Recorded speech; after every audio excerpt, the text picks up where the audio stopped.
Hi guys! So I'm Archie from Second Skin Industries, and on this segment, this is something new kasi pansin namin, dami naming cars na ginagawa na nanggaling na sa ibang shop. So usually, these clients nakakahanap sila ng wrap and they don't know anything about PPF. Tapos may nakita silang good deal, akala nila okay na. And then, syempre, after some time, saka walang naman makikita yung imperfections ng film. So we're here to educate you guys, to tell you ano yung mga kailangan yung i-watch out pagdating sa pag-i-install ng PPF on your cars. We'll show you the process on how we do it at Second Skin Industries and what makes us different compared to other shops. And bakit din mas mahal kami compared sa mga ibang shops na nakikita ninyo online na nagpo-promo na may 50% off and everything. Siyempre, aside from material, expertise, facility, the people installing it, and the systems that we also have different techniques that we use in installing the film. And again, it's not just the film, it's not just the shop, it's not just the people installing the material, it's everything combined. So kapag masyadong too good to be true yung in-offer sa inyong price, it probably is, diba? Kasi in life naman, wala namang too good to be true eh. So PPF is one of them, and I'm here to show you ano yung mga possible things na mangyari sa cars ninyo if you're gonna decide to, not really cheap out, pero syempre kung nasa budget ka, I suggest mag-ceramic coating ka na lang. Kasi if you opt for the cheaper PPF, chances are may possibility madamage yung car mo. Kasi syempre, most of the shops naman, they don't really do install ng computer cut. Usually, naka-manual cut sila. And syempre, kinakat nila yung film directly on the car, which could possibly result into a lot of blade marks on your car's paint. So behind me, we have a very nice Dodge Challenger. This is the 392 edition.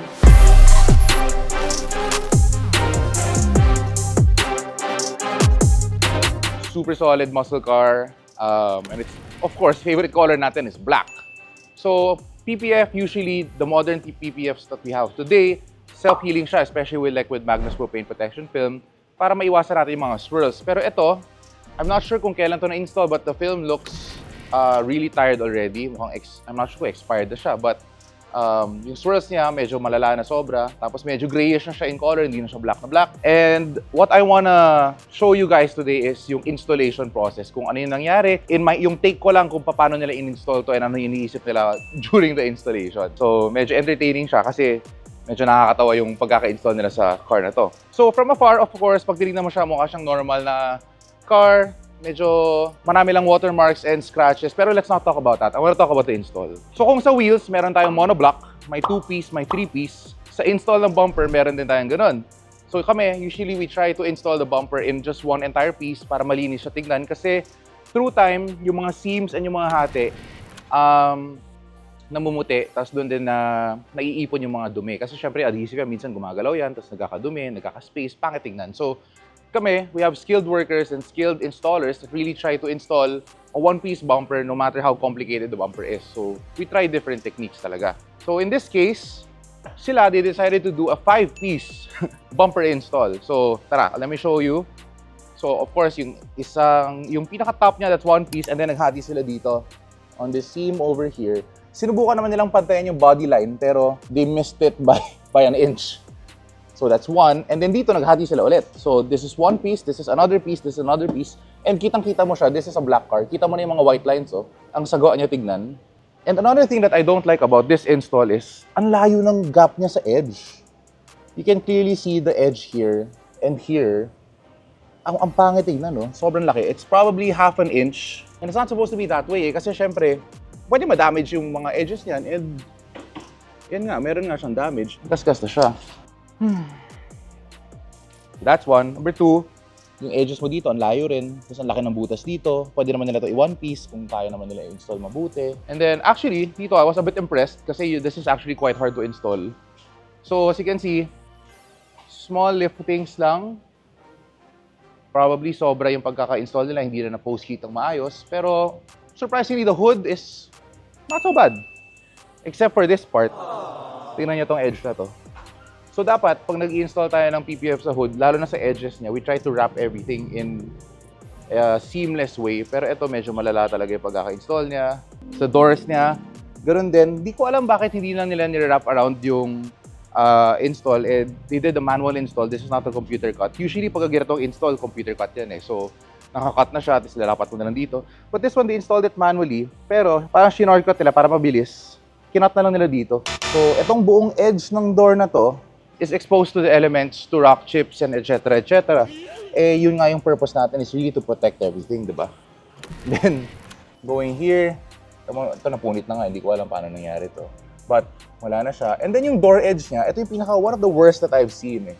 Kasi nga, di ba, putol yung pag-install nila is bitin.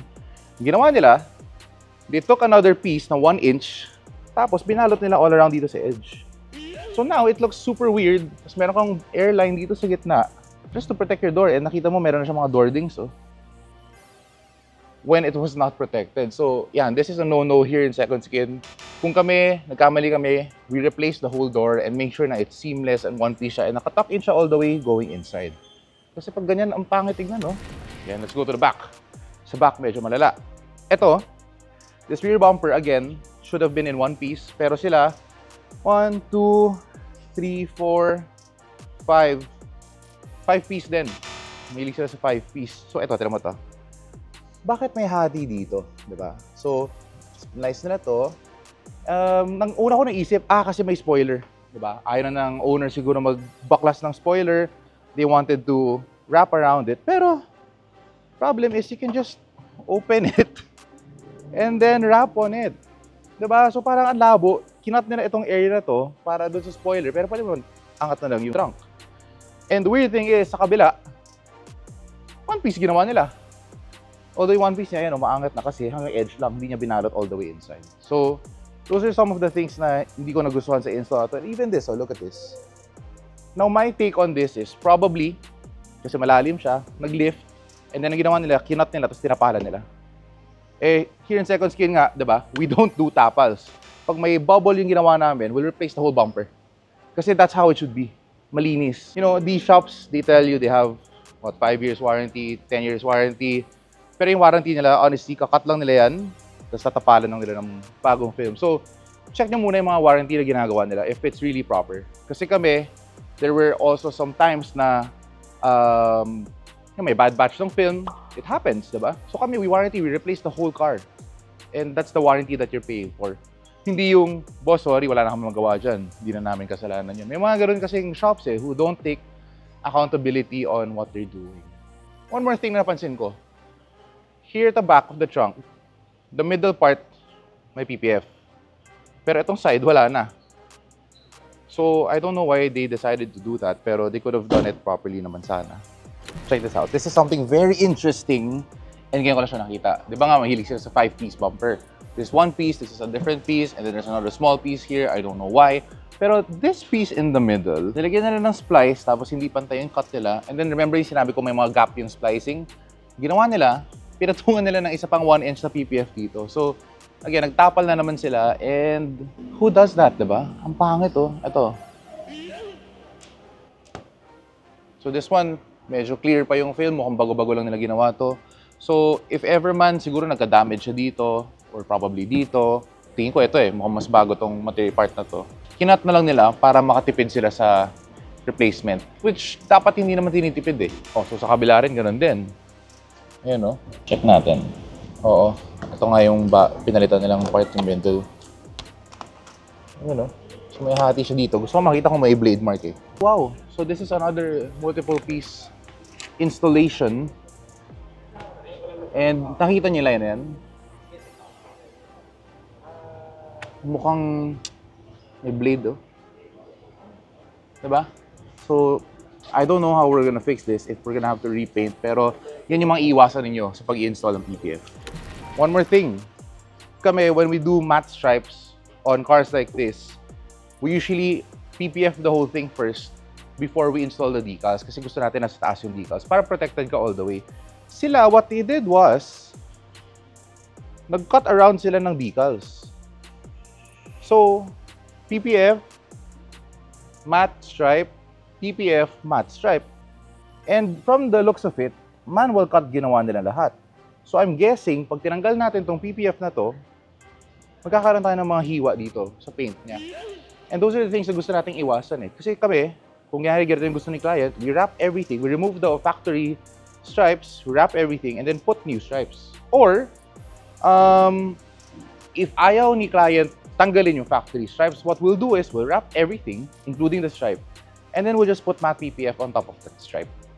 Para the factory is still there, still get the same look, and wala kang ginalaw sa original. So I'm really scared to see how it's going to look like. But sige, try natin tanggalin tong part na to. Yan na nga, oh. Cut the line. May hati na nga ng blade talaga.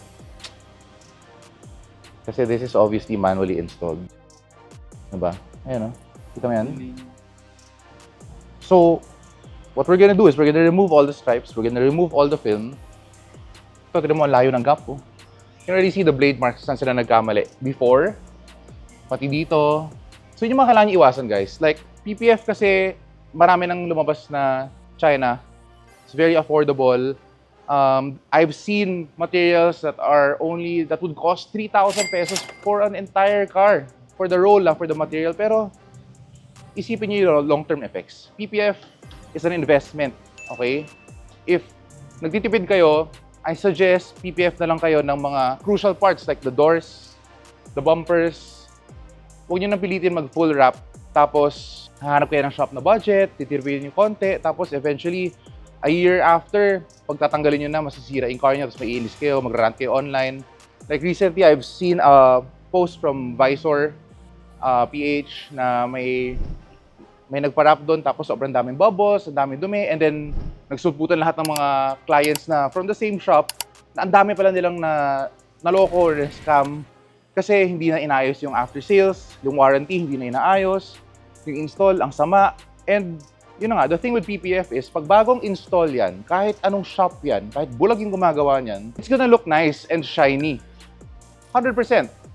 Pero magkakaalaman na tayo after a year, actually after 6 months, after a year, after 2 years, tignan nyo yung mga gawa nila kung umaabot pa sila ng ganun. Because most of these shops, 1 month, 5 months, 1 year, 2 years old pa lang, like, check nyo muna yung previous jobs nila for you to see kung, di ba, kung tatagal yung car mo kasi you're buying PPF that has a 10-year warranty and you don't even know if that shop's gonna be there the following year. So that's one thing that you have to take into consideration. If, again, kung nagtitipid kayo, mag-ceramic coating na lang kayo kasi ceramic coating will have less damage on your car. Pero if you really want that paint protection film na medyo mas affordable, may solution din tayo dyan. So actually, I created a company called Automotive Protection Center. So sister company ni Second Skin yan. Ang ginawa ko naman doon, it's geared towards daily cars. So the prices are a lot cheaper. Of course, the material is not as good as Magnus Pro. Warranty namin doon is only 5 years. Meron kami 3 years, may 5 years. But we do ensure that the install quality is at the Second Skin industry standards. So yun talaga, we manufactured the product already and made sure na it would still withstand the weather and everything here in the Philippines, diba? So if you guys are interested to find something cheaper, punta kayo doon. Check nyo APC or Automotive Protection Center. My guys will take care of you there. And of course, Second Skin standards pa rin tayo all the way. So not like this. You won't see this kind of install kasi medyo masama. One more thing na I don't like, look at the line here dito sa door. Ang layo rin ng gap. They could have actually tucked it in if they wanted to. Okay, so we're gonna be unwrapping this car. We're gonna be detailing it. We'll make it look brand new again. And then we'll bring you along the process on how we're going to do it. If you can see, bakit ang daming tape all around the car. So pagpasok ng kotse, we do a full checklist. It's actually more than 200 points in the checklist. And it's not just the full exterior of the car, but we also do a full checklist on the interior, the components of the car, all the functions, lights, engine, and then we scan the car to see if there are any faults. Kasi may mga tao na, let's say, bumili sila ng second-hand car, they think everything is good, diba? Tapos pag dinala na dito, pag scan namin, maraming hidden problems. So we assist you in that as well. Kasi kami, we've had experience before na, syempre si client, akala niya okay kotse niya. Pagdating dito, ang dami namin nakitang problema. So there are some things kasi na hindi nakikita by eye. So sometimes you have to plug it in the scanner to check kung may na-alter ba sila, totoong yan ba yung mileage ng car, etc. etc. So that's a service that we also include in our packages here in Second Skin Industries.